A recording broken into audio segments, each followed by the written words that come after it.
अध्याय 27। जब इसहाक बूढ़ा हो गया और उसकी आंखें ऐसी धुंधली पड़ गईं कि उसको सूझता ना था, तब उसने अपने जेठे पुत्र एसाव को बुलाकर कहा, हे मेरे पुत्र।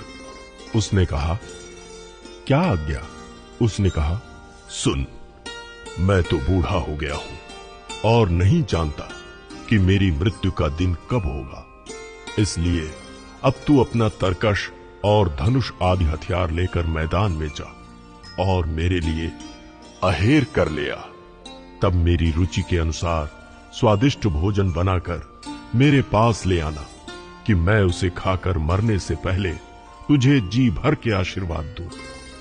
तब एसाव अहेर करने को मैदान में गया। जब इसहाक एसाव से ये बात कह रहा था, तब रिबका सुन रही थी। इसलिए उसने अपने पुत्र याकूब से कहा, सुन, मैंने तेरे पिता को तेरे भाई एसाव से ये कहते सुना है, तू मेरे लिए अहेर करके उसका स्वादिष्ट भोजन बना कि मैं उसे खाकर तुझे यहोवा के आगे मरने से पहले आशीर्वाद दूं। इसलिए अब हे मेरे पुत्र, मेरी सुन और ये आज्ञा मान कि बकरियों के पास जाकर बकरियों के 2 अच्छे अच्छे बच्चे ले आ, और मैं तेरे पिता के लिए उसकी रुचि के अनुसार उनके मांस का स्वादिष्ट भोजन बनाऊंगी। तब तू उसको अपने पिता के पास ले जाना कि वो उसे खाकर मरने से पहले तुझको आशीर्वाद दे। याकूब ने अपनी माता रिबका से कहा, सुन, मेरा भाई एसाव तो रोंआर पुरुष है और मैं रोमहीन पुरुष हूं। कदाचित मेरा पिता मुझे टटोलने लगे तो मैं उसकी दृष्टि में ठग ठहरूंगा और आशीष के बदले शाप ही कमाऊंगा। उसकी माता ने उससे कहा, हे मेरे पुत्र, शाप तुझ पर नहीं, मुझी पर पड़े। तू केवल मेरी सुन और जाकर वे बच्चे मेरे पास ले आ।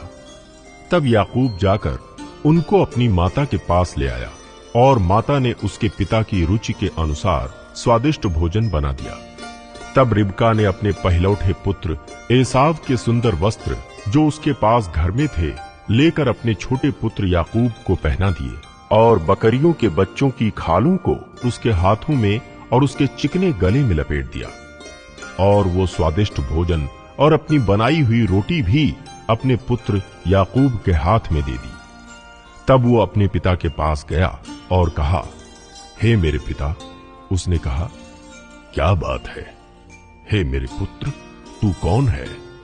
याकूब ने अपने पिता से कहा, मैं तेरा जेठा पुत्र एसाव हूं। मैंने तेरी आज्ञा के अनुसार किया है, इसलिए उठ और बैठकर मेरे अहेर के मांस में से खा कि तू जी से मुझे आशीर्वाद दे। इसहाक ने अपने पुत्र से कहा, हे मेरे पुत्र, क्या कारण है कि वो तुझे इतनी जल्दी मिल गया? उसने ये उत्तर दिया, तेरे परमेश्वर यहोवा ने उसको मेरे सामने कर दिया। फिर इसहाक ने याकूब से कहा, हे मेरे पुत्र, निकट आ, मैं तुझे टटोल कर जानूं कि तू सचमुच मेरा पुत्र एसाव है कि नहीं। तब याकूब अपने पिता इसहाक के निकट गया और उसने उसको टटोल कर कहा, बोल तो याकूब का सा है, पर हाथ एसाव ही के से जान पड़ते हैं।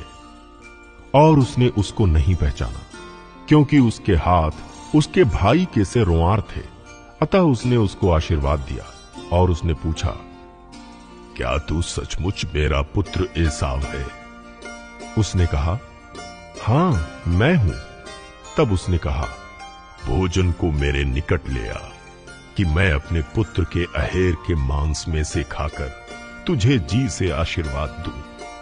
तब वो उसको उसके निकट ले आया और उसने खाया, और वह उसके पास दाख मधु भी लाया और उसने पिया।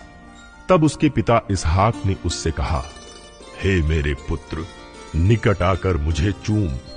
उसने निकट जाकर उसको चूमा और उसने उसके वस्त्रों का सुगंध पाकर उसको ये आशीर्वाद दिया, देख, मेरे पुत्र की सुगंध जो ऐसे खेत की सी है जिस पर यहोवा ने आशीष दी हो। परमेश्वर तुझे आकाश से ओस और भूमि की उत्तम से उत्तम उपज और बहुत सा अनाज और नया दाख मधु दे। राज्य राज्य के लोग तेरे अधीन हो और देश देश के लोग तुझे दंडवत करें। तू अपने भाइयों का स्वामी हो और तेरी माता के पुत्र तुझे दंडवत करें। जो तुझे शाप दें वे आप ही शापित हों, और जो तुझे आशीर्वाद दें वे आशीष पाएं। जैसे ही ये आशीर्वाद इसहाक याकूब को दे चुका और याकूब अपने पिता इसहाक के सामने से निकला ही था कि एसाव अहेर लेकर आ पहुंचा। तब वो भी स्वादिष्ट भोजन बनाकर अपने पिता के पास ले आया और उससे कहा, हे मेरे पिता, उठकर अपने पुत्र के अहेर का मांस खा, ताकि मुझे जी से आशीर्वाद दे। उसके पिता इसहाक ने पूछा, तू कौन है? उसने कहा, मैं तेरा जेठा पुत्र एसाव हूं। तब इसहाक ने अत्यंत थर थर कांपते हुए कहा, फिर वो कौन था जो अहेर करके मेरे पास ले आया था? और मैंने तेरे आने से पहले सब में से कुछ कुछ खा लिया और उसको आशीर्वाद दिया। अब उसको आशीष लगी भी रहेगी। अपने पिता की ये बात सुनते ही एसाव ने अत्यंत ऊंचे और दुख भरे स्वर से चिल्लाकर अपने पिता से कहा, हे मेरे पिता, मुझको भी आशीर्वाद दे। उसने कहा, तेरा भाई धूर्तता से आया और तेरे आशीर्वाद को लेके चला गया। उसने कहा, क्या उसका नाम याकूब यथार्थ नहीं रखा गया? उसने मुझे 2 बार अड़ंगा मारा। मेरा पहलौठे का अधिकार तो उसने ले ही लिया था, और अब देख, उसने मेरा आशीर्वाद भी ले लिया है।